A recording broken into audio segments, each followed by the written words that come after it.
দেখো, সুন্দরবনের বিস্তীর্ণ এলাকা অর্থাৎ নদীমাতৃক এলাকা যেখানে বলা যেতে পারে, এবং বিশেষ করে এই যে সুন্দরবনের সন্দেশখালী এবং তার পাশাপাশি হিঙ্গলগঞ্জ একাধিক জায়গায় কিন্তু এবং নদীমাতৃক এলাকা এবং তার পাশাপাশি এবং কালিন্দী, ইছামতি, রায়মঙ্গল একাধিক নদীর মোহনা কিন্তু এখানে দেখা যায়। তার পাশাপাশি এই যে সুন্দরবনের মানুষ কিন্তু একেবারে যথেষ্ট পরিমাণে তারা আতঙ্কিত থাকে। তার পাশাপাশি এই যে কখন বিপদ আসে এবং প্রাকৃতিক দুর্যোগের কিন্তু ব্যাপক ক্ষয়ক্ষতি হয়। তার পাশাপাশি এই যে নদী এলাকা এবং যে নদীর ধারে বাস এবং চিন্তা 12 মাস কিন্তু একেবারেই রয়েছে বলা যেতে পারে। এই যে সুন্দরবনের মানুষ অর্থাৎ সন্দেশখালীর যে কলাগাছি, রায়মঙ্গল, বিদ্যাধরী একাধিক নদীর কিন্তু মোহনায়, সেখানে তাদের যে প্রশ্ন এটাই যেটা যে একাধিক এবং বার কিন্তু প্রাকৃতিক দুর্যোগের ফলে কিন্তু এই ক্ষতিগ্রস্ত হয়। তার পাশাপাশি তারা এলাকার সাধারণ মানুষ তারা কিন্তু দাবি করছে এবং এই যে নদীবাঁধ এবং শক্তপোক্ত অর্থাৎ কংক্রিটের দাবি কিন্তু তারা তুলছে।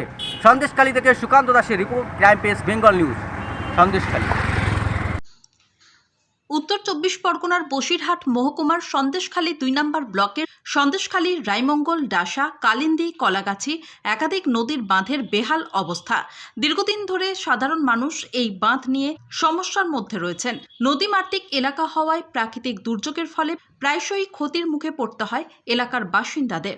বর্তমানে এই বাঁধ মেরামতির দাবি তুলেছেন এলাকার বাসিন্দারা। তারা চাইছেন কংক্রিটের বাঁধ তৈরি করা হোক।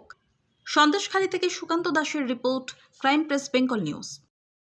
খুব আতঙ্কিত, কখন ভাঙবে, ঝড় বন্যায় এই আতঙ্কিত খুব আমরা, যেতে আমাদের বাঁধটা ভালো হয় সেইটাই আমরা চাই। এখন কি চাইছেন মূলত? এখন আমরা এই আছি নদীর বাঁধে, কখন ঝড় আসবে কখন বন্যা আসবে আমরা ভয়ে আতঙ্কিত হয়ে আছি। তা আমাদের বাঁধটা ভালো হলে আমরা। আপনারা কি কংক্রিটের বাঁধ দাবি করছেন? হ্যাঁ, আমরা কম্পিউটার বাঁধ দাবি করতেছি। আপনার নাম কি রয়েছে? আমার নাম রেবতী বেরামানি।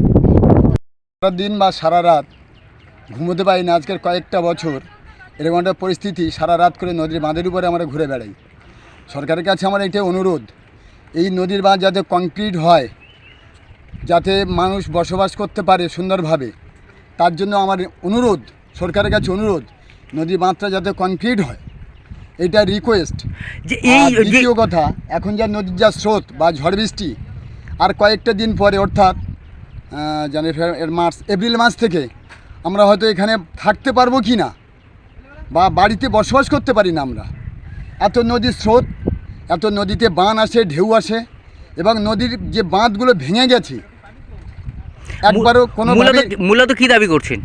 নদীর বাঁধটা যাতে কংক্রিট হয়, আমরা ভালোভাবে একটু বসবাস করতে পারি, ভালোভাবে থাকতে পারি, সেই দাবিটা আমরা রাখছি সরকার। আপনার নাম কি রয়েছে? আমার নাম দেবাশী হাজরা।